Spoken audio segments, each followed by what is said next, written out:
episode of Surviving the Survivor. We bring you the best guests in all of true crime. Don't forget to subscribe and smash that like button. Here's your host, Emmy Award-winning broadcaster, Joel Waldman. What's up, STS Nation? Welcome to another episode of Surviving the Survivor, the podcast that promises to bring you the very best guests in all of true crime. And I say it on so many shows, but this one, I mean it. You're going to be in for a treat with this panel that I'm about to introduce. But first, on to the story to let you know what we are breaking down tonight.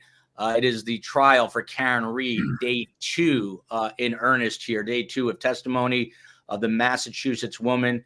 She's accused in the 2022 death of her Boston police officer boyfriend, John O'Keefe. Man, that family has had so much tragedy. His sister died of glioblastoma back in 2013. Then his brother-in-law, her husband, passed away from a massive heart attack just 2 months after that, leaving their kids in the care of John O'Keefe, who also met his own demise on that snowy night in January of 2022. So no matter which way you slice it, let's think about the O'Keefes tonight. You can see the pain in the parents' faces when you are watching the trial, who are ironically sitting literally an arm's distance away from Karen Read and her defense. Karen Read, meanwhile, has pleaded not guilty to charges of second-degree murder, motor vehicle manslaughter, and leaving the scene of a collision in connection with John O'Keefe's death. And now on to the best guests. I was teasing 2 of the 3 best guests, saying we've got the smartest best guest on, and that is Dr. David Davis. It's not just because he has a distinguished British accent or because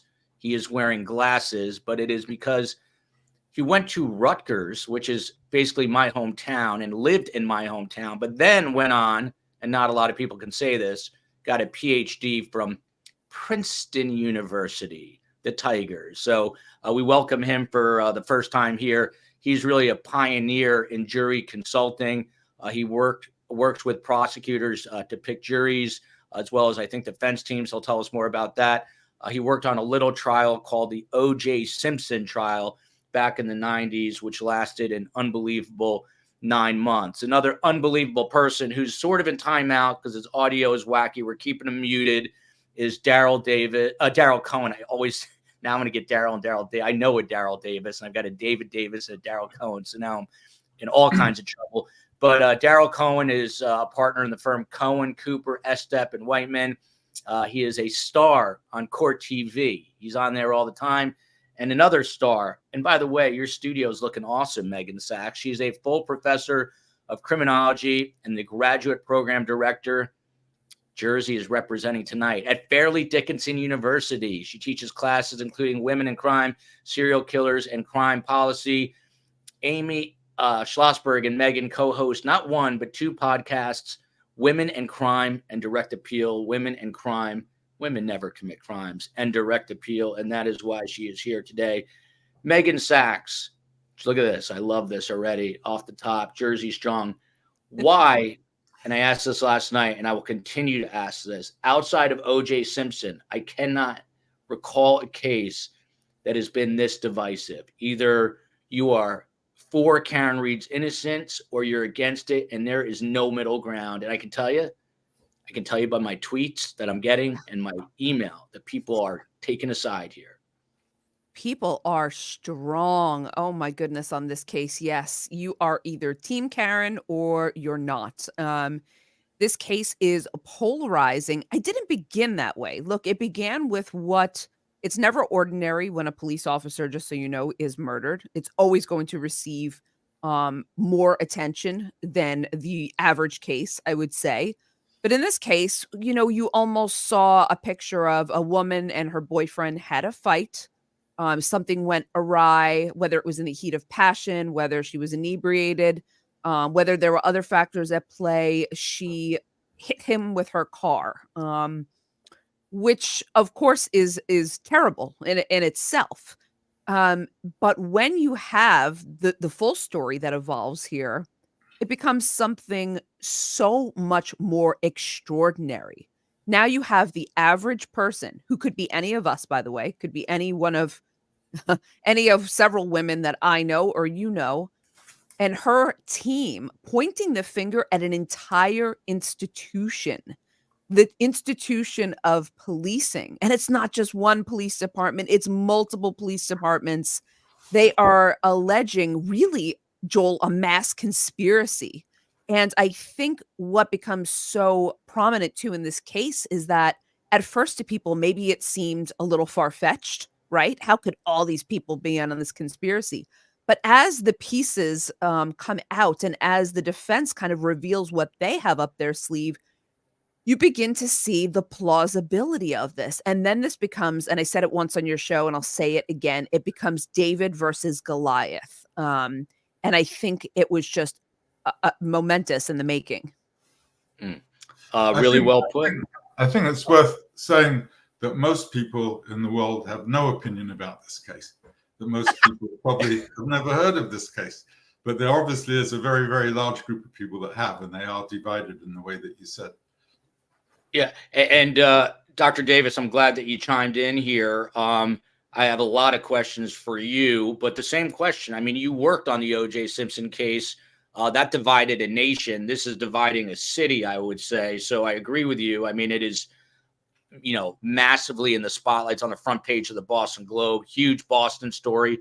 I don't know that it's, got the absolute, it has not absolutely grabbed the attention of the entire nation in the way that OJ has. But there are a lot of true crime folks for sure in this genre. People are watching this show that are very interested in this case. But same question to you, because I'm so curious. Why is it so polarizing, Dr. Davis? Well, I think it's not just the case itself. It's a lot of things that are happening that surround the case. One of those is Turtle Boy and his podcast and how that has captured the imagination of lots and lots of people. And for some reason, motivated them to stand outside the courthouse every day. I don't quite understand that. But secondly, there is the investigation of the police by the Justice Department. So you have all these kinds of layers beyond the case itself, which is kind of lurid and interesting, but I think that those are the matches that kind of lit the extra interest. I'm telling you, if I had a British accent, Daryl Cohen, I know that I would have been the lead. It would not be David Muir. I'd be sitting in the lead anchor chair at ABC News because I would sound very distinguished. But you add on the Princeton PhD, and I am enamored, Dr. Davis. But Daryl Cohen, you being the funny man you are and the actor, I'm sure you can do the British accent. I'm about to take you out of your timeout to read this comment. I'm going to circle back to a couple of the things that Dr. Davis said, but this comment right here, this just speaks volumes in a way. Judge Beverly Canone's size influencing the jury, annoying me.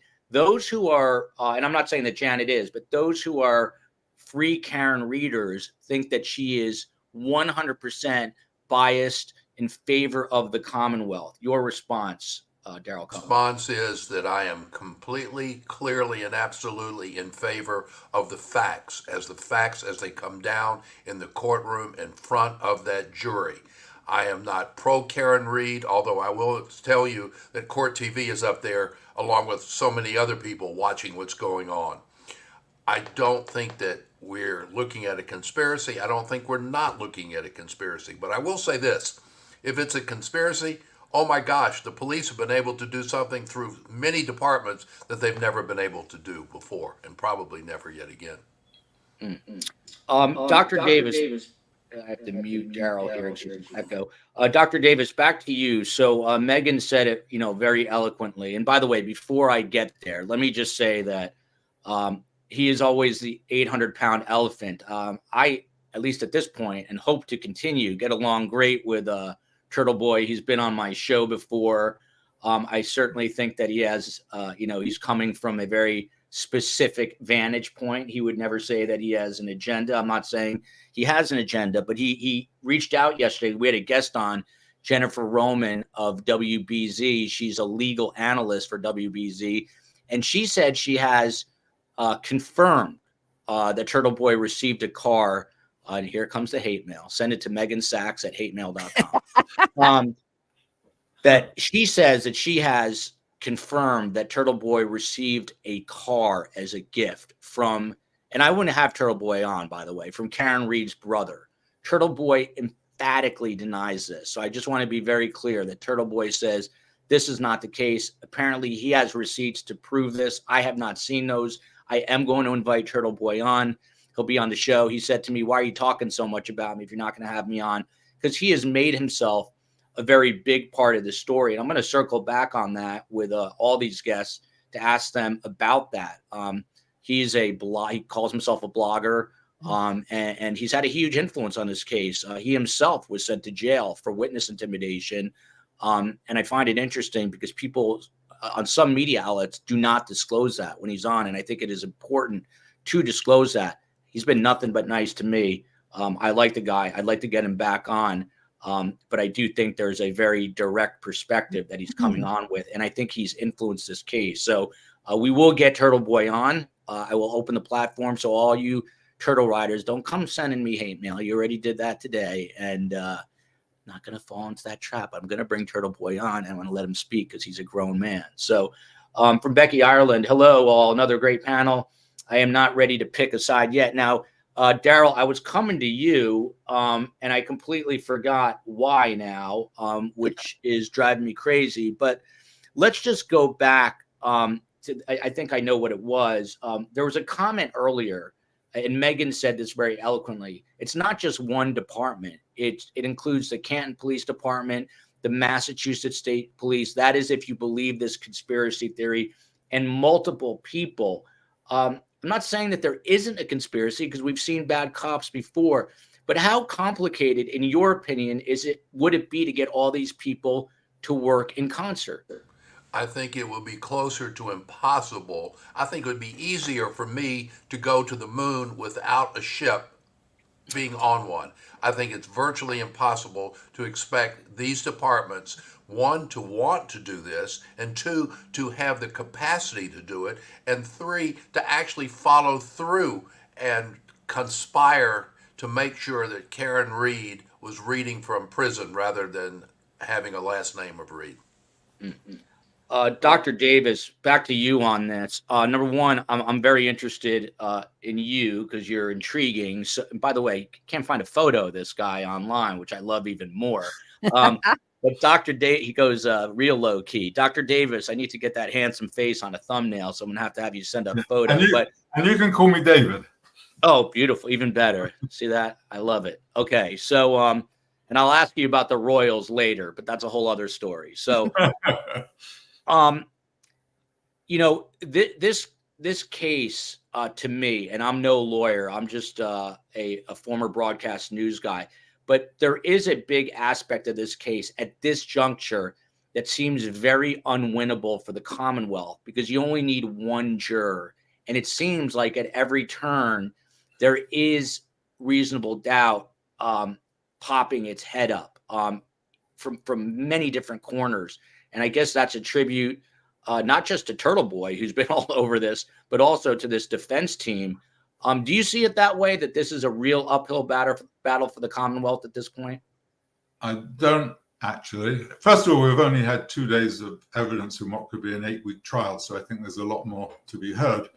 But one thing we should keep in mind is something like only 2% of all criminally charged people actually go to trial, that the other 98% plea bargain.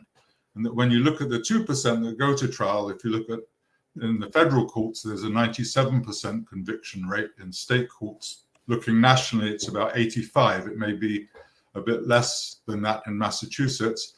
And of the remainder, many of them end in a hung jury, and only a very small percentage actually end in acquittal.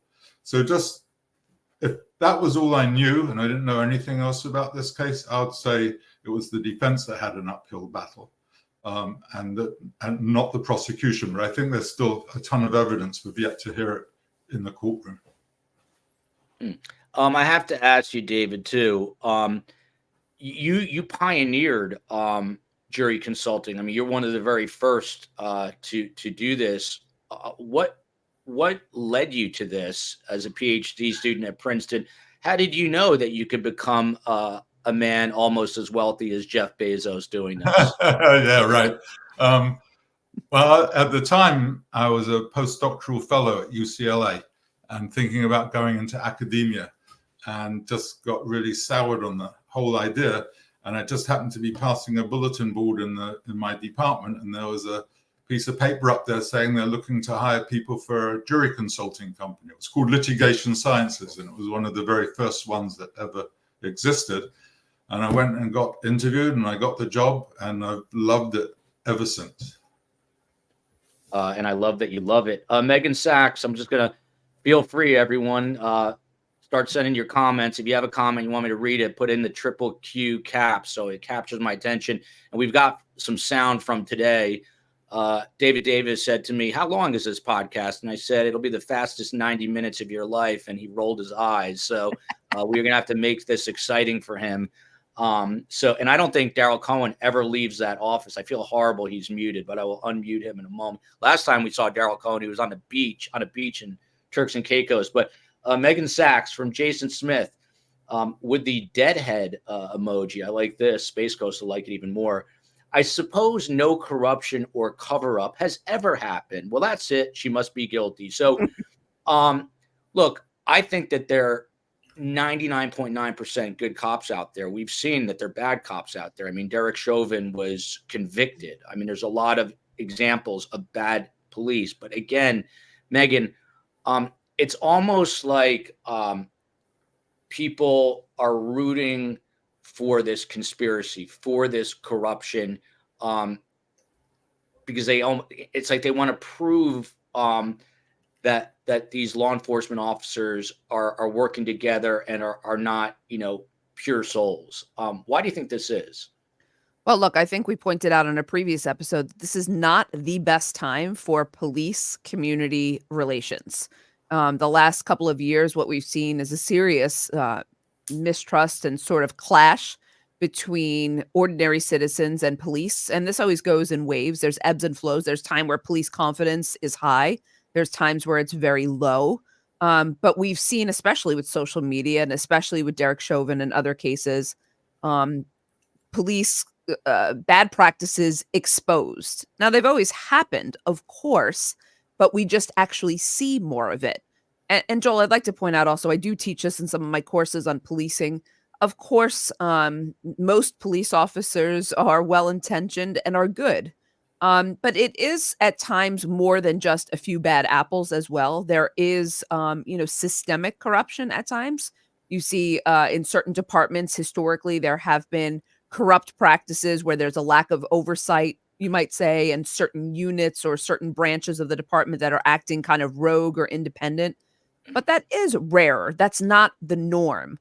I just think now is a time where people have been more wide awake on these realities. And I think, again, Karen Reed is more identifiable to the average person who feels like, yes, this is what can happen when there is an institution against you. And this is what can happen when you're powerless as a person. So I agree with you, Joel. I think people do want to see it revealed that there is some type of corruption in this case, more so maybe than others before. And they're definitely rallying around Reed for that reason. Yeah, and I've talked to Megan about this, and you guys know I'm very passionate about Ellen Greenberg's case. She's a young woman who was found dead in Philadelphia back in 2011. Her case was never investigated. She was stabbed 20 times, 10 to the back of the head.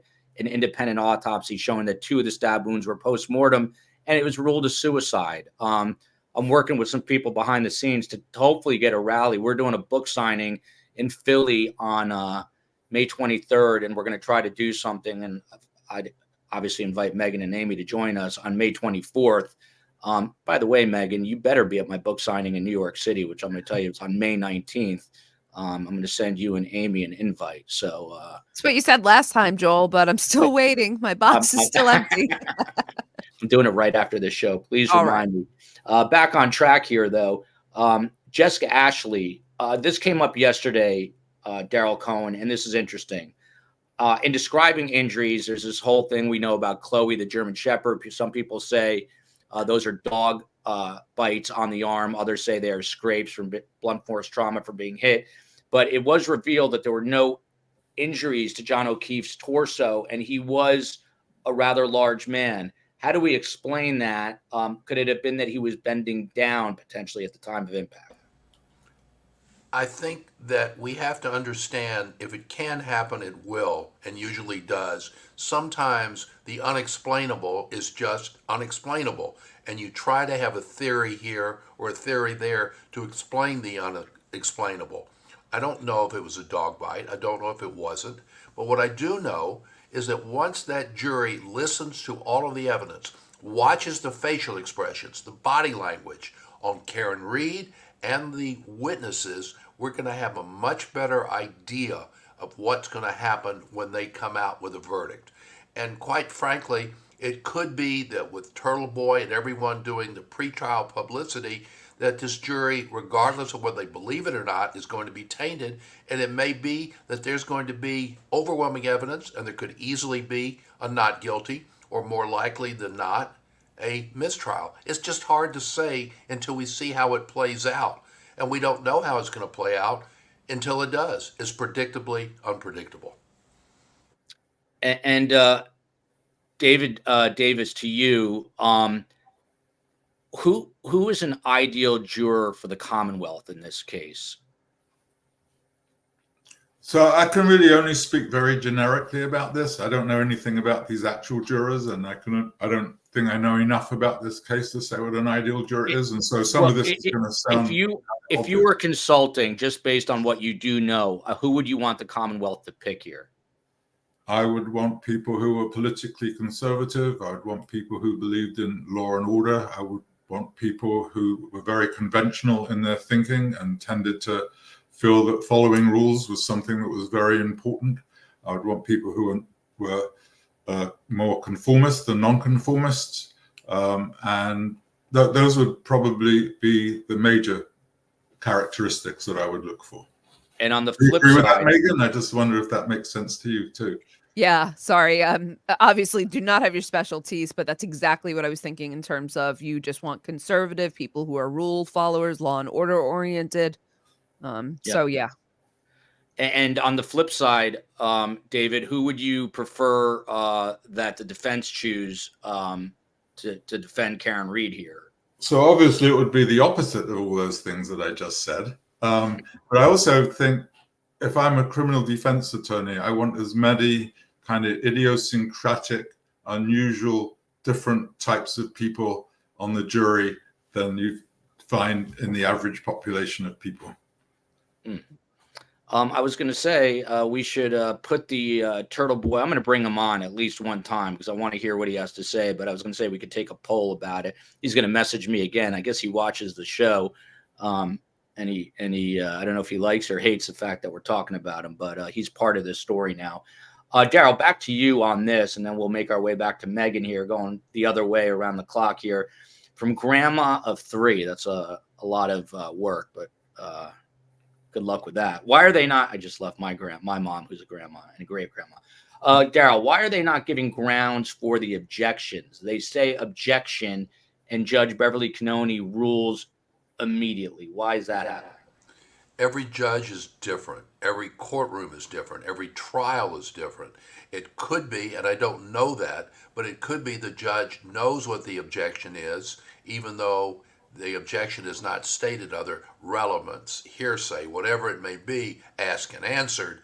But it could be the judge knows exactly what the lawyer is objecting to, so the judge gives a ruling. And by the way, back to the jurors, I would want, as a defense lawyer, every creative I can get on my hands to get him or her in that jury. By the way, what I really want to do, which I am saying out loud, I should just think most of my thoughts, but I like to say them out loud. I should really get Wendy Murphy and Turtle Boy back. Wendy versus Turtle Boy probably get me 5 million views, but I think it would probably damage my brain cells too much, and it's not worth it. So they were the two that were on. But by the way, for full disclosure, Wendy Murphy she said she was asked by Court TV to go up there and give commentary, but she declined to do it. I forget the exact reasoning, but it was very Wendy Murphy-esque. I love Wendy. She's tough as nails. So those two are very strong personalities, and it's no wonder that they collided the way they did when they came on our show. I'm going to play some sound now. These are different witnesses from today. This is actually the last witness, Fire Lieutenant from Canton. And let's listen here as he gives some witness testimony, and we'll break it down. And when you first sort of pull up to the scene, what, if anything, is it that you observe even prior to getting out of the truck or the ambulance? So as we're pulling up to the scene, we see two female parties, non-uniformed personnel, that were going back and forth between the body and the side of the street and back and forth. Appeared to be a female party that was pushing on his chest and then going back and forth between the other female party and the patient. And Daryl, from a legal perspective, what is the getting that echo? From a legal perspective, what is the purpose in this testimony here? What is the state trying to achieve, the Commonwealth? I think the state's trying to show that there's not a conspiracy. They're trying to show that everything that should have been done by the police as far as the investigation is concerned was done. Now, we all know that's not the case. We all know that regardless of the outcome of this case, guilty, not guilty, or a mistrial, there's never a perfect investigation, and there are always mistakes. The question is whether the mistakes are real, whether they're serious, whether they are a conspiracy. So that's, I think, what we're talking about at this moment. Nothing more, nothing less. It's just part and parcel as the state or the Commonwealth begins to build their case against Karen Reed. I'm going to replay it one time.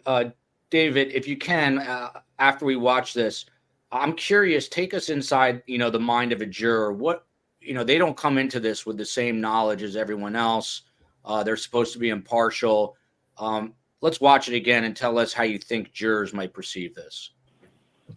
And when you first sort of pull up to the scene, what, if anything, is it that you observe even prior to getting out of the truck or the ambulance? So as we're pulling up to the scene, we see two female parties, non-uniformed personnel, that were going back and forth between the body and the side of the street and back and forth. Appeared to be a female party that was pushing on his chest and then going back and forth between the other female party and the patient. So the biggest problem in a long case is, if you're a prosecutor, is jurors sitting there and saying to themselves, why are they telling me this? I have no idea what this means, what this has to do with the case, how it fits into everything. And this prosecutor is pretty methodical and low key, and he is trying the case in an almost chronological order, not in an order of presenting moments of drama and excitement, right? I'm sure you should probably do that first of all as the very beginning of the trial with your very first witness to really get people emotionally involved. And so my concern would be that jurors listening to that piece of testimony, as an example, would not see the relevance or importance of it at all without being given some guidance by the prosecutor. And just as important as the answers that the witnesses give are the way the questions are asked. And questions should be asked in a way that in some way signals to a jury, this is why I'm asking the question, and this is why you should be interested in this answer. This stuff is fascinating to me because I come from being the son of a psychiatrist and a social worker. In your own experience, which is vast, do jurors generally do their best to be impartial, to come in with sort of what they call like the child's mind, with a beginner's mind? Just about everyone believes they can be fair. And they're very sincere in that belief. So if Adolf Hitler was the defendant, they would say, I can be fair. And for them, being fair would be to burn this guy alive. But that's what being fair is. So the meaning of being fair is very different in the minds of a juror from the way the court's constructed and what it is that they're looking for. I could listen to David Davis all night, just talk about anything. We could just have him talk about, I don't know what, anything. You could just have him read storybooks. You know how Keith Morrison does that? It'll be all same thing, right? Yeah, exactly. Same thing. Well, I've kind of run out of everything to say, so I'm going to get my book. We'll have him read ingredients on the back of a Coke can or something. Megan, to you, I'm curious. You're a professor. You teach the next generation. This is a big question, but like, what lessons do you think are teachable with this trial? That's a great question, Joel. Thank you. Well, we're not at the end. We're only at the very beginning. So number one lesson, of course, is keep an open mind till you hear all the evidence. And that's a lesson I have to take for myself because I've watched the first 2 days and already formed the opinions. I would tell my students, don't form yet, but you can't help it. You judge people, you judge affect. There have already been some exciting aha moments. So I would say, you can't be, we all think it's a subjective feeling, right? To say, oh, I'm impartial. But I would say you have to run the course of the evidence till the very end. And so reserve judgment if you're on a trial and when you're watching trial. Something that I highlight with my students, though, of course, that we heard in the beginning from David was the reality of trial is not a norm. Trial is not reality of the criminal justice system. And that's one thing all of my students know is that most cases are going to be settled via a plea bargain. And this is very rare, even though it's the law and order symbol of, justice in America, going to trial and getting your moment in court. It's very, very rare. So one of the other things I also like to remind them of that it's rare. And when it does happen, the prosecution almost always, as the numbers show, has the upper hand. By the way, that first witness was actually the last witness today, and they're gonna pick. There's no court tomorrow. They're picking up testimony on Thursday, and he will take the stand once again. His name is Anthony Flamati. I love it. He is a Canton firefighter and EMT worker. Daryl Cohen, to you.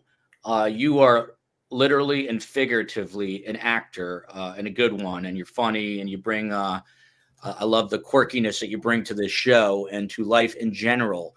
When I watched Adam Lally, the assistant district attorney from the Commonwealth, I have to be honest, I struggled to stay awake. I mean, he was very unenthusiastic, uninteresting, but I suppose he laid down some salient points. Now, the same argument was made about Georgia Kappelman's clothes in the Charlie Adelson case, that she wasn't, at least about her cross, that she wasn't tough enough on Charlie Adelson. Are we reading too much into this from a performative standpoint when we are looking particularly at prosecutors? We may be reading into it too much, but we're not going to know that until the trial is over and there's a verdict. So as a prosecutor, I always believe and still do in the KISS method. Keep it short, stupid. Keep it simple, stupid. But also have energy. And if a prosecutor, whoever he or she is without energy, then the jury is going to realize that the one time they have to make a first impression is not working. If the jury is not awake now, what's going to happen later? They're going to hear nothing, and they're going to make a decision based on their feelings, whether they're leaning here or leaning there. They're not going to make a decision on the evidence, the lack of evidence. They're going to make a decision on what they believe they should do based upon what their prejudices are or what their likes are, in my view. Always have to be careful to say that. Well said. Jimmy McNutty, he's in here most nights. Regarding the state being boring, David Davis, truth is boring, lies are exciting, documentaries are boring, dramas are exciting. David Davis, do you agree with this? I mean, how influenced are jurors by a more performative type counsel as opposed to someone like an Adam Lally who's just kind of boring, kind of no nonsense, and just sort of delivers the facts straight as they appear. No, people have preferences for different styles of communication, and some people really appreciate a boring, no-nonsense kind of presentation. And on the other side, being very demonstrative in your presentation has its own problems, where many jurors are really turned off by that. And if it's constant and unrelenting, most jurors are really turned off by that. And you really have to pick your moments. So it's not just it's not just the prosecution and their style that we need to talk about, but also the defense lawyer as well. Mm-hmm. Megan, I'm reading I want to leave this up for a second, but I'm just reading a comment from Bossy Texas Chicken. You're not the attorney, but I'm going to ask you a legal question. The prosecution should have just offered her a plea, meaning Karen Reed, of 5 years house arrest. She would have accepted it before all this craziness started. In your opinion, and I can ask Daryl this too, do you think she was overcharged in this case? Yeah, I think they upped the ante. I think they had to, almost, the prosecution. It just became not for show, but so much public display. And I think at some point, her refusal to cooperate. But this is also, I mean, this happens between prosecution and defendants. There's a coercive element to plea bargaining as well. So not surprising, but I do think they had to up the ante. I'm not sure that she would have taken a plea, to be honest. Most defendants do for various reasons. I'm not sure that she would have, but yeah, I think this was, they had to do something. So and I do think she was overcharged. Yes. I have a quick question. And you may need to explain this to the audience, but do you think when the jurors deliberate, they'll be able to decide lesser included offenses, or do you think it would just be I actually asked that yesterday. Daryl, you take that. You're the lawyer here. My best guess is that they overcharge, and I agree that they had to overcharge, because if you charge with what you believe is going to be the real facts, then where do you go from there? Because the defense wants you to go lower. So you go higher, hoping that there's going to be some sort of middle ground. Didn't happen. But that also could be the very case that the prosecution, the Commonwealth, is saying is going to happen here. We don't anticipate a conviction for murder, but a lesser included would be there and would be spot on. And I think that's probably what we're looking at. But again, I believe that you have to be demonstrative. Not always, but you have to be able to be an actor, male or female actor. You have to be able to talk to the jury and relate to the jury. If you're not relating to the jury, then you're not going to get a conviction. You have to see what the body language is of the jurors. Are they snoozing? Are they leaning? Are they attentive? All these things matter, and they matter a lot. Mm-hmm. David, to you, Jody Arrington with a comment here. The jury at this early point is paying attention to the defense. Do you agree with that, number one? And what does the jury see through their eyes? What are they watching in particular? So it's hard, unless you're in the courtroom, it seems to me it would be very, very difficult to know that the jury was paying more attention to the defense. And I also know that reading juries is like reading tea leaves. There's so many times that people I've worked with have just been convinced about particular jurors being for them or against them, or listening or not listening, or when they take notes. And it's all BS in the end. They have no clue what's actually happening in the minds of the jurors. Jurors obviously take this very, very seriously, but in an 8-week trial full of lots of dense evidence, there's going to be times when they're thinking about, what they're going to cook for dinner and counting the number of tiles in the ceiling of the courthouse. It's just impossible. It's impossible for all the jurors to pay attention all the time in a trial of this nature and length. Hope Hart here. Joel, can you please ask Megan, aka the panel, what they think about this theory of something happening in the house? We have a lot more sound, by the way, and him ending up outside and her accidentally running him over. I'm not quite sure that's another theory that I'm that familiar with. I thought it was one or the other, but it seems like other theories are evolving from this. Megan, is that surprising that that's happening? I haven't heard that theory yet. That's a new one for me as well. Not surprising. No, this is definitely a case where multiple theories are going to arise as time goes on. I don't think that's likely, but in this strange case, in this strange world, I wouldn't say it's completely impossible. Let's put it that way. Look at McSpunky, who for many weeks I was calling MC Spunky. That's, by the way, because if you guys know the old rap group Third Base, the guy was named MC Search, and yeah, we had him on our original podcast, Pre-True Crime, and he's an amazing. He's a Jewish guy from Queens, and he is a freestyle rapper. He's like my age now, and he literally just started rapping about Carmela, and it was the funniest, craziest thing. Impromptu. It's somewhere on the YouTubes. I have to find it.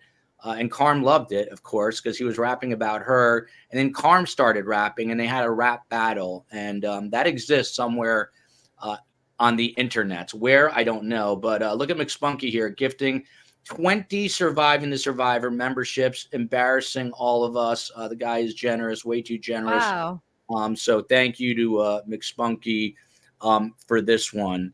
By the way, got to let you know, tomorrow night we are going off the Karen Reed train, and very interesting developments out of Colorado. Suzanne Morphew, the mother who went missing on Mother's Day a few years back.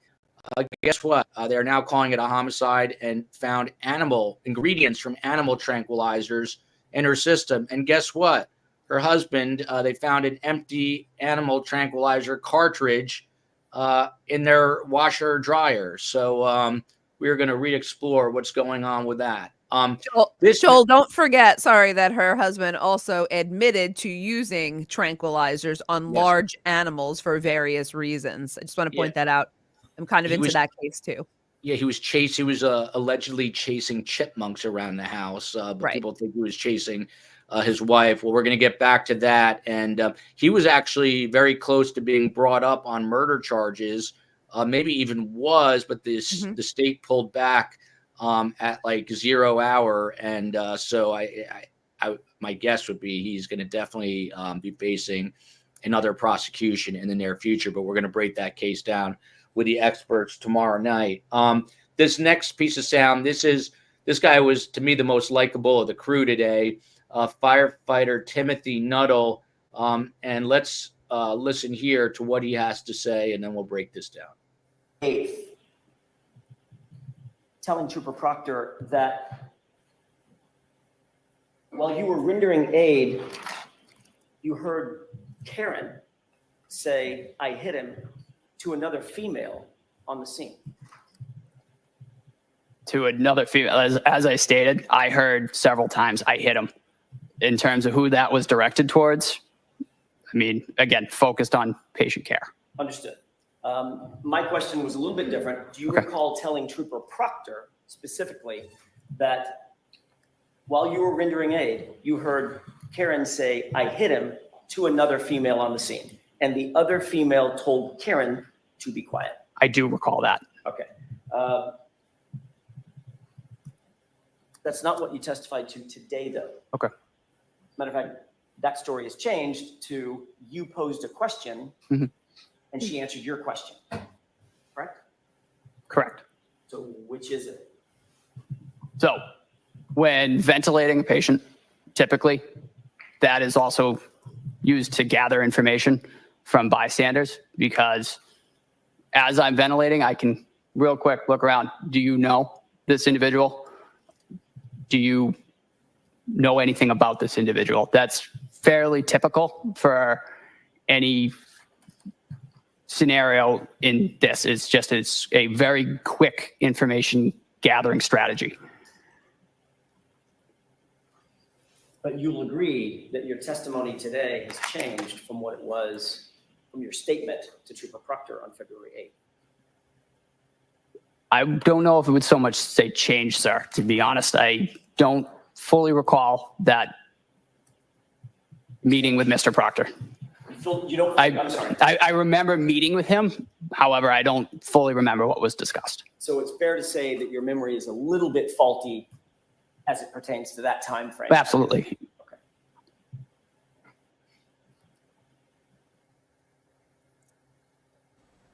Daryl Cohen, this is good work, I guess, on the defense, but this is very damning testimony in my very humble opinion.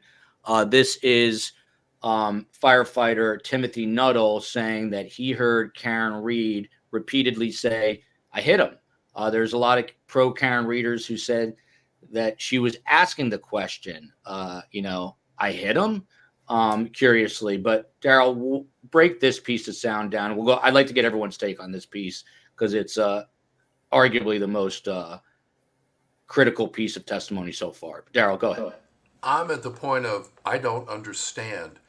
As a defense lawyer, I would have KYD BMS, kept my damn big mouth shut, and I would not have continued to hammer. Did you hear her? What did she say? Was it a question? Was it this? I would have let it go. And I think that the testimony at this point was damning because she, without being questioned, without being given her Miranda warnings, you have the right to remain silent, etc., was saying, volunteering, I hit him. And it doesn't sound to me like a question mark, because it would have been, did I hit him? No, she's saying I hit him.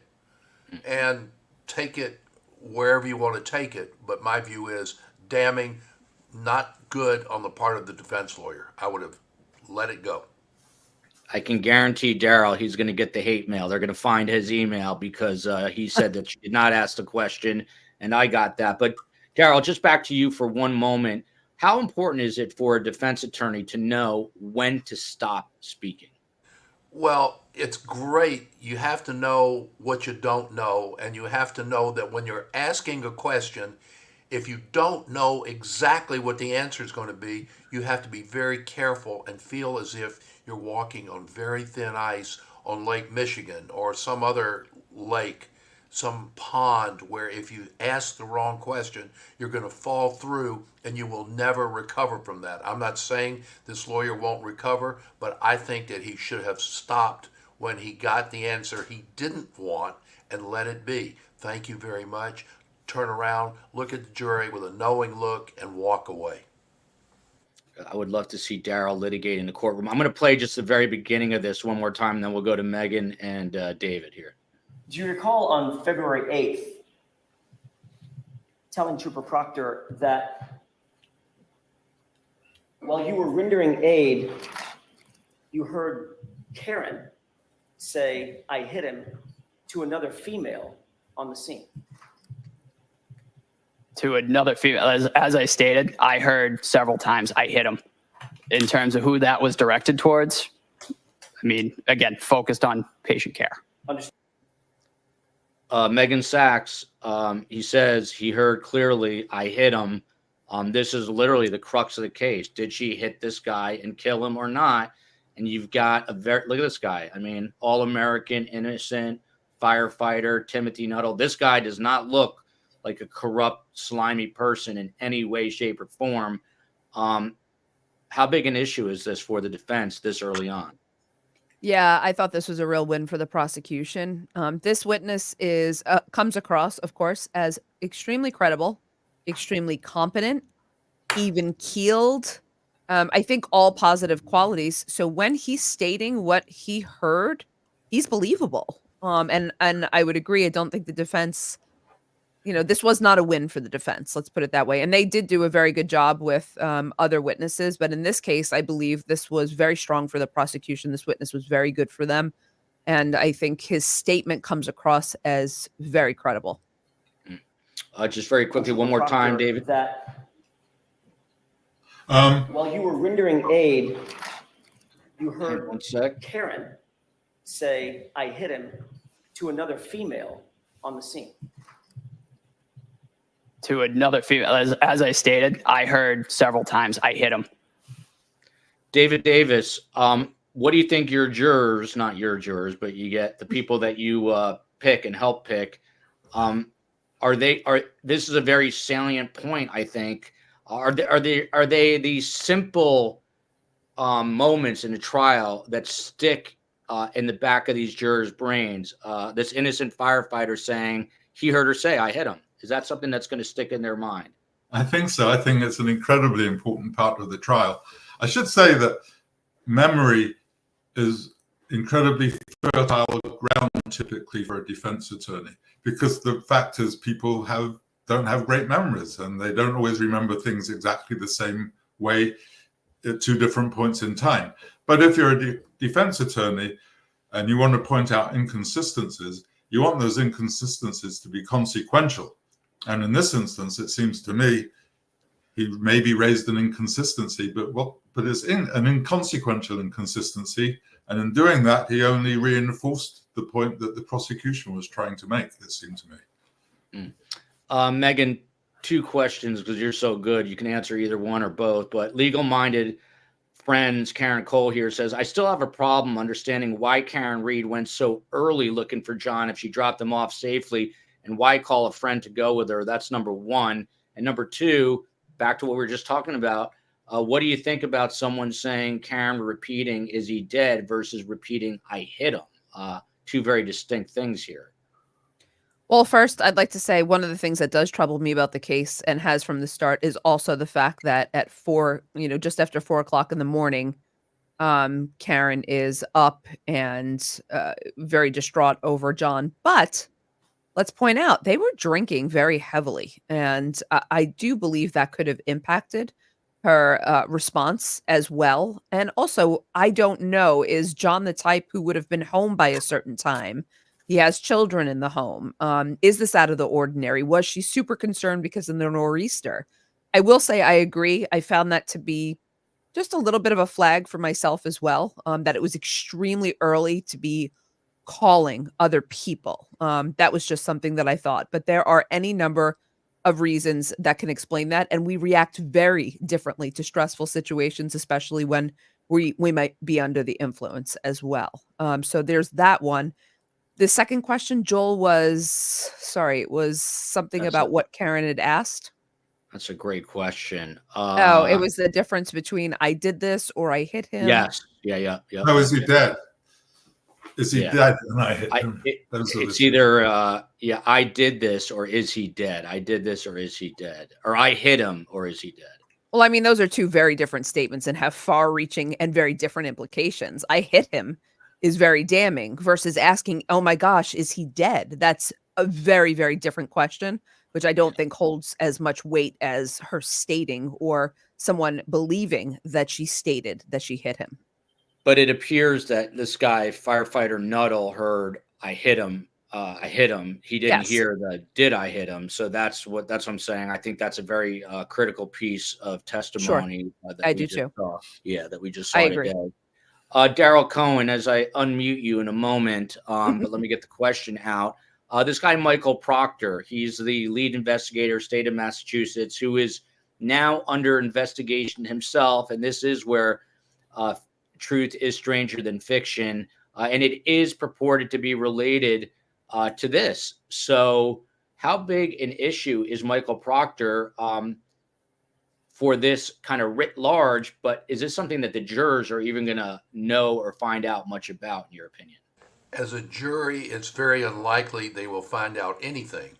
As an individual who goes home, who doesn't turn on the news, doesn't look at social media, there's a very good likelihood that they will find out.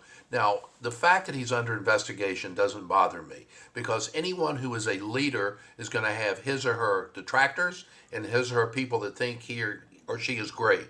And the same way in this type of case that has gotten so much publicity, garnered it from everywhere, he's going to have people that say, he was wrong. He shouldn't have done this. So if he is investigated, it doesn't bother me. If on the other hand he's investigated and they find that something that he did or some things that he did were nefarious, then I've got a problem, and then the Commonwealth has a major problem.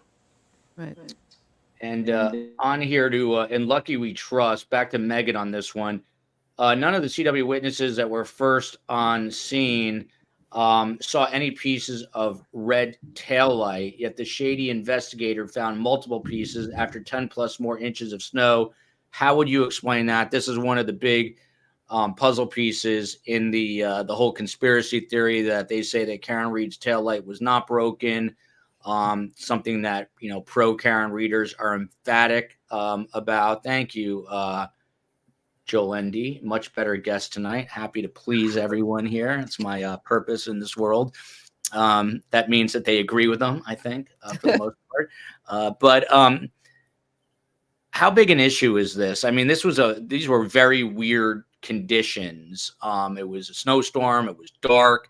I had a retired FBI agent from Boston who served in the military, and he said when he was going through Ranger training, he was laying with his rifle on the ground and literally had two people within 6 inches of him that did not know he was on the ground, because people are not always that aware. And if you're not looking for it, that could be the issue. But again, those who believe that this is a larger conspiracy say, hey, those taillight pieces were not there. Suddenly we're finding all these pieces. How do we square that, Megan?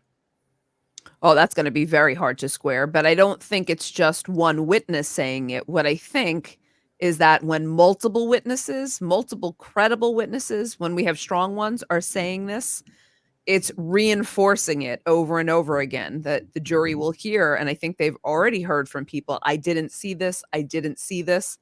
I mean, that's not going to bode very well for the prosecution unless they have a counter to that with other people who did see it, or, some very good explanations. You had very abnormal weather, very abnormal conditions. So there could be a very plausible explanation, but I think it's going to hurt to hear multiple people saying that over and over again. I think it reinforces the idea. David, to you on this, a jury question. What happens once the trial, you help pick these juries, but what happens once the trial is underway, let's say on day 2, and let's say you've got a firefighter named Nuttall who comes up there and says, I heard her say, I hit him. And now you start to see much more distinct reactions from jurors. You start to see jurors reacting in a way that you didn't see earlier. What, if anything, can be done? How do you consult your attorneys on either side, the state or the defense, if you see jurors either buying into something or not necessarily biting on something? Well, a few things. First of all, most jurors have come to a pretty good decision about the case after they've heard the opening statement. So what they hear after that, they filter through the perspective they've already formed in terms of whether that's important to them or not. The second point is, it's not like the defense was surprised by a witness saying that he heard Karen Reed say, I hit him. I mean, they knew that was going to come up. They knew that was going to be damaging evidence. And so there's nothing at this point that could really be said to them, because I think they've already prepared for it.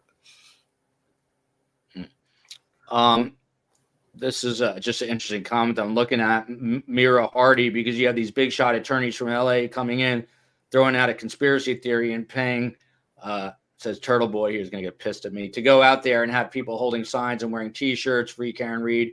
People are hooked. Yeah, I mean, look, during the OJ Simpson case, there was protesters. During the Michael Jackson case, there were protesters. Daryl, I think I saw your hand go up and you're in a mute timeout, but you're free to go. As I'm unmuted, let me return to the broken taillight. It's dark, it's snowing, it's windy. How much snow had fallen? And the fact that these taillights, if they were there, and if this is honest and truthful, were not seen, means nothing to me. I think it's a nothing burger, because once the snow melts, they drop down to the ground, and there they are. Now, if this was the middle of the afternoon and you could see indentations, that's a whole different story. And by the way, LA, are they referring to Lower Alabama or lovely Atlanta? I'm not sure that it's Los Angeles that they're making reference to. Daryl from Rosemary Romero, interesting question. Isn't this a confession by Karen Reed telling the firefighter, I hit John O'Keefe? Isn't that an omission of guilt? Why is it not, if that's what he is reporting? It's not a confession, it's an admission. And it's not saying if she said that and if his testimony is to be believed, and I believe him to be very credible, it's saying that I hit him. It's not saying I killed him. I hit him. I didn't kill him. I'm not saying that. I'm saying I hit him. And is he dead? I hope not. I don't know how that's going to fly, how that's going to go with the jury, and how that's going to be presented and brought out in front of the jury. That to me is extremely important. It's not what you say, but how you say it. It's not your testimony per se, but how the testimony comes out and how it's brought out. It's also not an admission that she hit him on purpose either. Mm-hmm. Correct. And that is a very important piece of this. Darrell Cohen, just going back to Alan Jackson, he helped get Kevin Spacey off of sexual assault charges. He is an impressive attorney by all accounts. I'm just thinking what you think of him up to this point and the job that he's doing. I got to unmute you. There you go. Now I can talk. At least you can hear me. You can read my lips. I'm not going to raise taxes. But having said that, I'm also not going to be reelected. It's okay. He's doing what he thinks he has to do, and how he resonates with everyone is really what's going to tell. He doesn't have my style. I don't have his style. We all have our own different style, but I'm okay with it at this moment. I may change my mind because I reserve that right. And Megan, there's all this talk about Jen McCabe. She was in the house that night. Rosemary Gallagher here saying Jen set her up. She is expected to take the stand. We're going to hear from some people who are in that house. Again, she set her up as part of a conspiracy. Is it a bridge too far, or is it obvious and I'm being ridiculous by asking the question? I don't think it's a ridiculous question to ask at all, but I think it's going to hinge also on her testimony, how she conveys this message, what the jurors think about her, how credible she is, and what kind of job they do in eliciting the testimony. So I do not think it's a ridiculous question to ask. In this case, there are a lot of theories about how this conspiracy may have been formed, if there is one. And how it was, sort of perpetrated. And she's a central figure here. So no, it's a good question to ask. I can't wait to see her testimony. Truly. Yeah, that's going to be amazing. From Ann Smith, no one said Karen appeared drunk. She was purported to have 9 drinks. Then Sully Ivy, is there proof she drank all the bought shots? I don't know. Maybe we will see. This is what trials are all about, waiting to see if the evidence will come out. Wild Irish Rose, part of the majority here. I love the doctor's accent. Who doesn't? Let's listen to another officer. This is the person who took the witness. We're going in reverse order. So he was the second to take the stand today. Stephen, and I have his last name. I'll get it for you, but this is him. Those 2 phrases. It's quite a bit, more than 10. Okay. Like almost too many times to count, really. Yeah, yes, sir. And each time she said, "Is he dead?" what was her tone of voice? She was screaming very loudly. Each time she said, "Is that my boyfriend?" what was her tone of voice? Same. And you got there not long after Officer Saraf, correct? Correct. In any of during the time that you were on scene and you heard Karen Reed screaming and yelling in this distraught and hysterical manner, you never once heard her say, "I did it," correct? I did not. You never once heard her say, "It's my fault," correct? I did not. You never once heard her say, "I hit him, I hit him, I hit him," correct? I did not. If you had heard any of those statements, you would have recognized that those would have been important to note, correct? Yes, sir. And you would have noted those in your police report, obviously, correct? Yes. Because you know that when you're drafting a police report, you want to include all the important details, correct? Yes, sir. And you want to be precise and accurate, correct? Yes. And so you didn't put those statements in your report because you never heard those statements come out of Karen Reed's mouth. Yes, sir. Interesting. So he counters the other witness, David Davis, to you, and I'm just going to play the first tiny hair of this again. Like almost too many times to count, really. Yeah, yes, sir.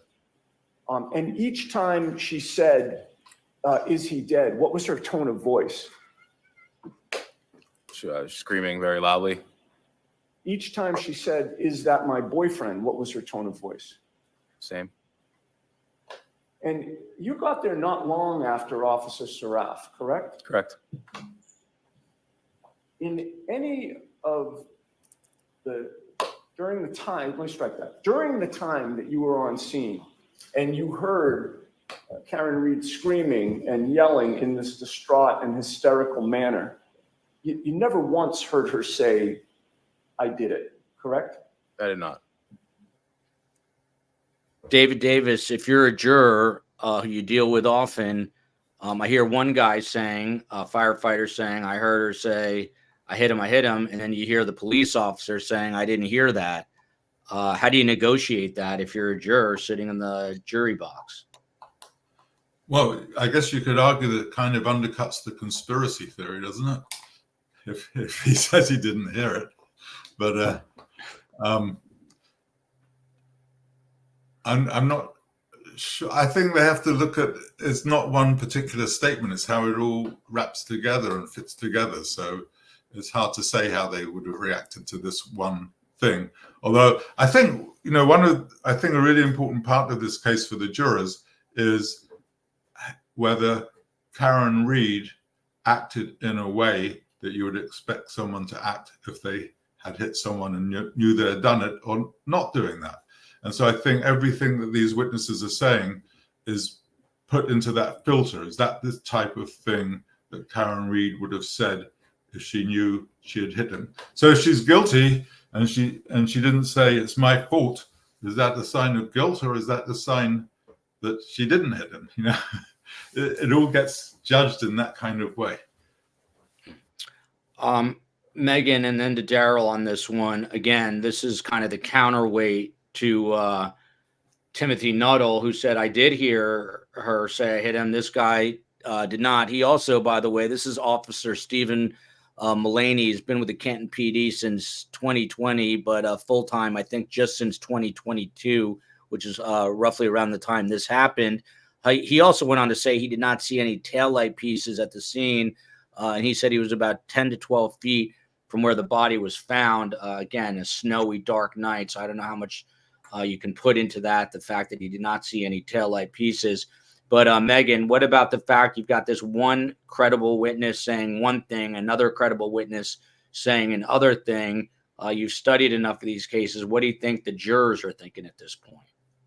Well, can both not be true? I don't know about the timing that it's alleged that Karen would have said this, but is it possible that one witness heard something at a different time, and that's why a second witness did not hear it? Is it possible that he stepped aside to speak with an officer? Are there any number of possibilities that might also explain why he simply didn't hear it? I don't know that it's as damning. I'm sure it looks good. It's a good counter, but I'm not sure that it has as much significance, because when I was listening, I went, okay, so he didn't hear it, and that's fine. And maybe I believe him, but that doesn't mean to me that it wasn't said per se. It just means one witness did not hear something on a scene that may have been a little chaotic, a little busy. So I'm not really sure how much weight to give that, but I can't wait to hear what Daryl has to say. Me either. Iris Hewlett here to kind of add on to this. I think the reason why Karen Reed said I hit him was because she was worried about possible ring cameras. She only made it into a question on the ABC interview that was 2020, in my opinion. Daryl, this is obviously a very critical piece of testimony. Did she say, I hit him, or was she asking the question, or did she not say it at all? But again, Daryl, I mean, you've been in the courtroom many times, and these appear to be two very credible witnesses, which does undermine the whole conspiracy theory in and of itself, as David alluded to. But what do you do if you're the jurors? How do you read this? And what do you do if you're the attorneys here? One, I like what Megan had to say. It didn't happen simultaneously. The police officer arrived later. The firefighter was there earlier. And look at the two witnesses. Firefighter's easygoing, laid back. The police officer is very military. If his demeanor, his body language, that's not saying anything good or bad, it's just pointing out a difference. And the fact, if all four of us are looking at a photograph, a picture, from the same angle at the same time, all four of us will describe it in a very different way. And I think when you've got chaos, and Maximal Smart was not there, when you have chaos there, and everything is going on at the same time, and you've got a body that may or may not be dead because Karen Reed, according to what I've heard, didn't know, is he dead or maybe not? When you have all of that going on, you're struggling to make sure everything is done properly and to probably try and save him. So I don't put a lot of credibility, I don't take away from what the police officer said, but I think the police officer was focusing on something entirely different than the firefighter was focusing on. And again, as Megan pointed out, different times, different words, different people hearing different things. And remember, it's not a warm summer night. It's cold, the snow is blowing, there's a nor'easter, which is why I don't go there in the winter or the summer anymore. But those are things. By the way, Dave, I have a friend who's a psychiatrist who's Dave Davis in Atlanta, just so you know. Okay, maybe a relative. Two not. smart guys. Wicked site, I missed the word wicked. I went to school up in Boston, and they really do say wicked up in Boston. Officer Saraf, spelled Saraf, I believe, which is why this threw me off, was first on scene before the firefighters. We've got sound from him. We will break that down and get some final thoughts and let David Davis go back to, he's going to the Princeton Club tonight. No, I'm just making that. But here we go. Here is, they have eating clubs, and a couple of my friends went to Princeton. They don't have fraternities. They're too sophisticated. They've got eating clubs in Princeton. So here we go. He's not sophisticated. Here we go. You believe you testified completely consistently at that grand jury as you had in your report? I testified for what I remember what happened, sir. I see. Was your memory better in April than it was minutes or hours after the event? Was it better? Was it better or worse? I don't know. I don't know. Do you think your memory gets better as time goes on? Not usually, no. No. Usually it's the opposite, isn't it? Yes. Memories get foggy, they fade. Yes. Which is why you write reports the day of the incident, if you can, correct? Yes. Do you remember what you testified to at the grand jury in April of 2022? The whole thing? No, Oh, sorry. That was a bad question on my part. Just as it relates to statements attributed to my client. Yes. What was your exact testimony in April of 2022? I'd have to look at my. Would it refresh your recollection if you saw a copy of your Sure. grand jury transcript? May I approach? Yes. Going to hold this here for a moment. Daryl Cohen, you're the attorney here. This is obviously a defense attorney trying, again, to muddy the waters. Part of the issue with this witness testimony, they arrived on scene. The call log was a little off, had the wrong number of the house. So that plays right into they're trying to cover up the house number where they were arriving to. And just not to be critical, but this is a more veteran police officer. Looks like would rather be just about anywhere, even at the dentist, than be sitting in his chair taking these questions where the other witnesses are affable. So I do think this guy kind of feeds into the hands of the defense and that he comes across grumpy. It's interesting that the Commonwealth called him as their first witness. Your thoughts? Well, I agree with you that it's interesting that he was called as a first witness, but I don't agree with you as to his demeanor. I think he's coming across just fine. I don't understand the initial attacking of the defense lawyer. What you try to do as a defense lawyer is cozy up to the witness, make him or her like you, and then later you get into more damning questions that you're trying to trick or have a different answer. I didn't like this approach at all, not one bit. And again, I didn't find him bad. And I agree, he didn't mind going to the dentist for a teeth cleaning. He just didn't want anything to be drilled on. Sorry. Daryl, right back to you. By the way, to Dave Davis for a moment, not a question, but a comment from Ned Smith, who's one of our funnier commenters. I dated a David Davis in college. He wasn't smart, nor did he have a wonderful accent. So it could not have been this David Davis. It could be the psychiatrist. They're always the weird guys. My dad was one, so you never know. But misdemeanor OG, Daryl, back to you on this one. Why doesn't the judge put a gag order on the Reed family? They're speaking a lot to the media. You see gag orders in place. Why not here, Daryl? Well, I think the judge has to measure whether or not to impose a gag order, because once you do, you then assume the responsibility of everything they say, because the media is there, and everything they say the media wants to pick up, because we want this case to have legs and long ones. So I think the judge is being very cautious in the not putting a gag on. Look what happened, a gag order. Look what happened to Trump. He was found in contempt. There was a gag order. He violated, $9,000 fine. But what happens later? So if the judge imposes a gag order and then there's a hearing because the family violated, or some member or members of the family violated it, then the judge is faced with, do I find them in contempt, him, her, them? And if I do, what happens next? So I think the judge is doing the best the judge can do to keep it low key, and will only jump in when and if the judge believes it's necessary in the, quote, interest of justice. The conspiracy theory has grown just in the time of this show, and I'm going to get back to the sound in a minute, but I would like Megan, I'm going to unfortunately cover your face for a second here, but I'm going to bring this comment up and read it and have Megan respond so I don't have to, and I don't have to get irritated and get a headache. But Brenda Thanks, says, Joel. You're welcome. Joel, you have picked all the guests. By the way, Steve Cohen picks the guests. Hate mail at stevecohen.com. Joel, you have picked all the guests who think she's guilty. Megan, are you absolutely convinced she is guilty? And did I do that? Did I call you, Megan, and say, are you convinced he's guilty? You said yes. And I said, come on the show tonight. Well, first of all, no, it's always Steve that contacts me and gives me a great laugh. I love Steve, but I do not. I'm surprised that someone said that about me.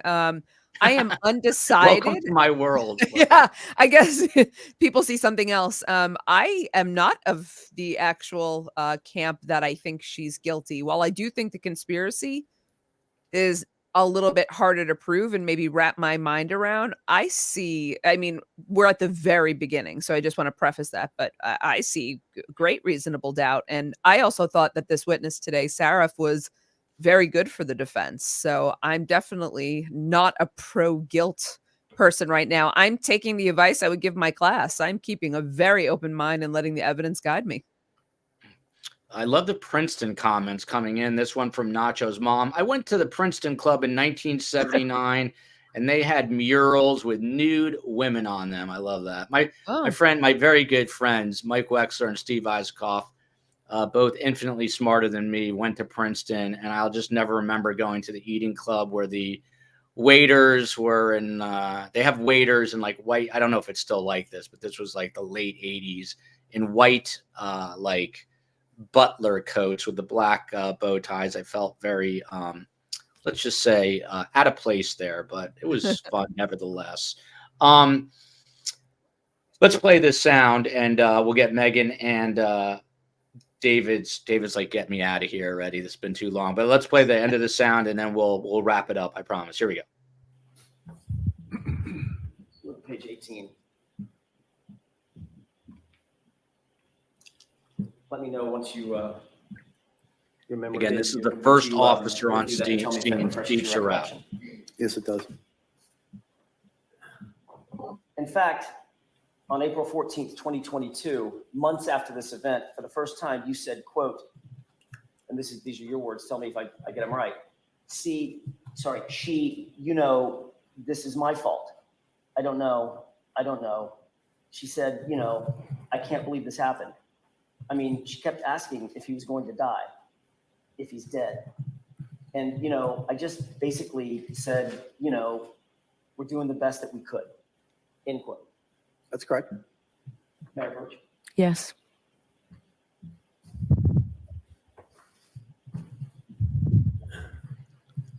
I'm going to just hold it there since this is the longest piece of sound. But Megan, to you on this, just what do you make of this witness? Again, first witness called. No one's going to remember. No offense to this guy, Stephen Saraf, but no one's going to remember him 7.5 weeks from now. But what do you make of this testimony up to this point? Well, I thought this was a good moment for the defense. They're talking about a key statement made by Karen Reed, at least according to Saraf, that he never reported. It wasn't in a report. He didn't relate the information to anyone else.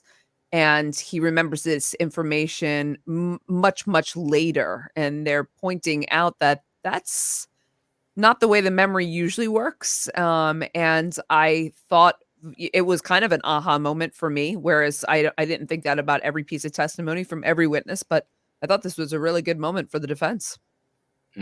By the way, just on a completely separate note for 1 second, Mary Griffin keeps asking me, we did reach out. Sebastian Rogers is a missing 15-year-old with autism. Someone saw a photo that looked identical to him. I'm praying it's him, but others are saying it was Photoshopped. People can be cruel. Reached out to the investigator. They have no official word on it. We're waiting to hear back. And when we do, one way or the other, we will try to do a show likely next week. Who doesn't love Daryl Cohen? Rosie Woods stating the obvious here. Here's the end of Stephen Saraf, and then we'll get final thoughts. But I'll have David Davis respond to the end of this testimony right here. So in April of 2022, for the first time, you attributed the phrase, "This is my fault. I can't believe this happened," to my client, correct? That's correct. But nowhere in your official report did you say that. That's correct. And nowhere in your interview with Trooper Proctor the next day did you say that. That's correct. You think that was a pretty important omission on your part? It was an oversight. An oversight. Yes, sir. That a woman whom you made contact with, standing over the body of a fallen police officer, said to you, "This is my fault." Just missed that one. Yes? Yes, I missed it. Yeah, I didn't write it down. And then, of course, you testified yesterday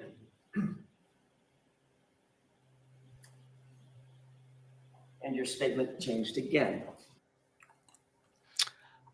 David, how big a problem, if at all, for the Commonwealth here? I mean, this is first officer on scene who, apparently forgets to write in a report that Karen Reed said these things, but then tells investigators later on when his memory should, in theory, be worse, that he does remember it. How big of a problem or not is this?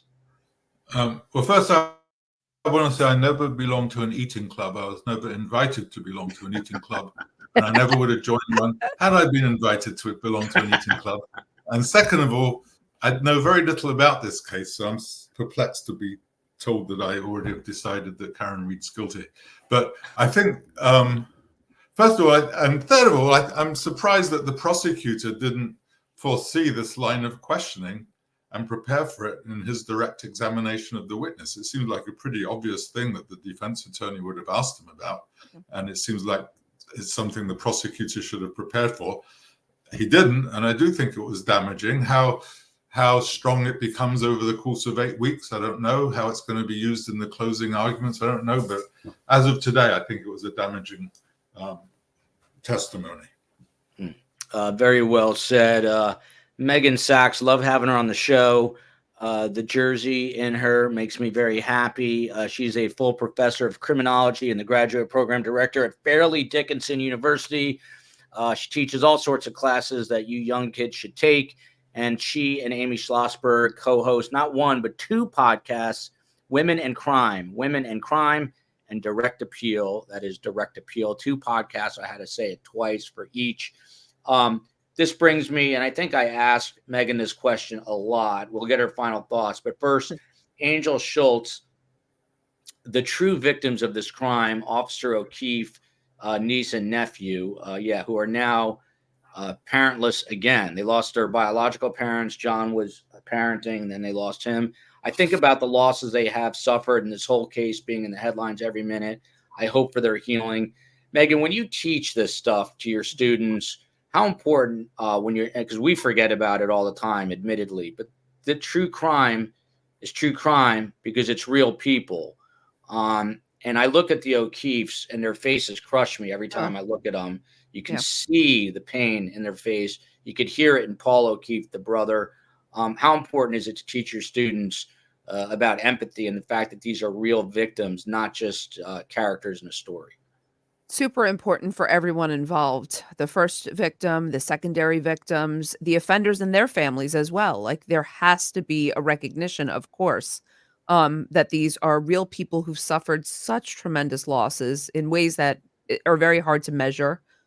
It's also something we talk about in true crime in the world. People are curious about this. I'm curious. I went into this field because I'm curious about it. I chose to do something I hope pro-social with my curiosity, but consume ethically, just consume responsibly and respectfully. And that's the most that we can ask of our students and I think other people who are interested in true crime. Very well said. And just your final thoughts regarding where we are with this case right now. It's very soon to tell. It's only day 2. You really can't see what's in front of us yet, although I already see, I will say, the defense starting out with landing some punches already, let's put it that way, and planting some seeds in the jurors and in, frankly, people who are watching. But you never know what's going to happen in a trial. You got to watch the whole thing play out, and you have to see all of the evidence. I sneaked in an email right there to you and Amy, so now you have no excuses. I sent you the invite. You need to RSVP, and I will see you in New York City on May 19th. Look at this, neuropsych Xena, Princeton 85. Neuropsych Xena says it all, just the name. I'm sure she's operating on another level like David Davis, but so is Daryl Cohen. Daryl Cohen operates on definitely a different level, a funny level. Daryl Cohen, simply put, your final thoughts on where we stand today and where we might stand 8 weeks from now. I certainly don't see the case as being a guilty or not guilty based upon the evidence we've seen so far. I think the prosecution got off to a slow, plodding start, and it appears that's what's going to be. Not my style, but if it works, it works. I think the defense was overly aggressive at one point, but I also thought they got in some good punches. But I really don't think they were body blows. I think they were more jabs to the head. And so we'll just have to wait and see. And I'll tell you something off camera about the survivor. Can't wait to hear that. Look at this. Now the competition is David, do you feel threatened? You've got Yale here now, Yale 95, but David has some years on you in Lucky We Trust. So back off, you bulldog, just a little bit and let the tiger have his day. David Davis, that is Dr. David Davis to all of us. He's been a Cambridge-based jury consultant for 35 years. He has worked on many, many cases, including the 9-month-long OJ Simpson trial.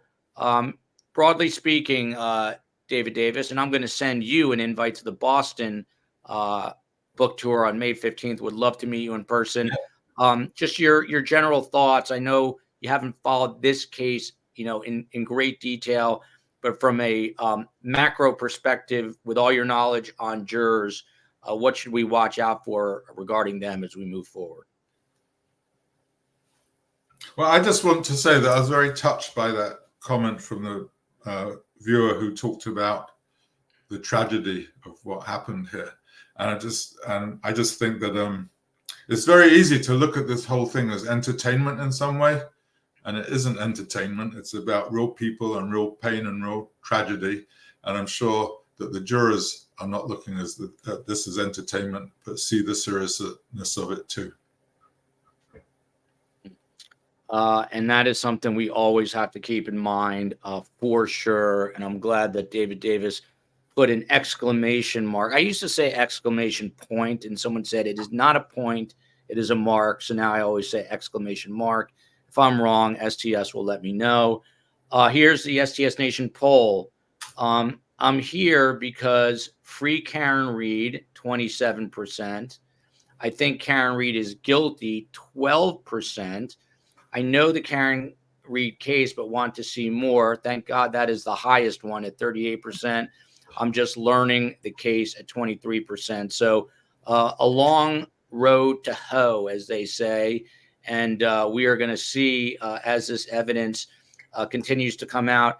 I would be remiss if I didn't tell you that the COE was literally up till 4:30. This is the book tour, by the way, just if you want to quick look at dates. But the COE was up till 4:30 in the morning. She's made it her mission. She was unhappy with the old merch store, so she reworked the merch store and has all kinds of like very funny sayings that different guests have, things that are very on point and newsworthy. And we will continue to be shuffling and changing the merch store, but show your STS pride. How about that? And pick up something from the merch store and make the COE happy, including you can get your very own COE shirt and I think maybe even a hat. This is the link right here. And everyone's got their chief of everything in their home. I know Megan's running the ship in her home, and we all have a COE in our lives. So let's thank them and buy them a COE shirt. And here are the dates for the book tour. I'll put them out on Instagram at Surviving the Survivor, on Twitter at Podcast STS. And of course, our thoughts are with the O'Keefe family, as we just talked about. Huge thanks to this great panel. David Davis, I hope you will come back. Daryl Cohn and Megan Sachs. Until tomorrow at 7 o'clock with Barry Morphew and Suzanne Morphew. Love you, America. I do this because Geraldo does this, and Geraldo's 80, and I think he's funny, and it's my homage to Geraldo, who I've met many times and is actually a pretty cool guy despite some controversy in his own career. We will see you tomorrow on the Suzanne Morphew case. Love you, Jersey. Love you, Princeton. Love you, Cambridge. Love you, Atlanta, Georgia. And, of course, love you, Boston, Mass. Keep the O'Keefes in our thoughts as we go through the night.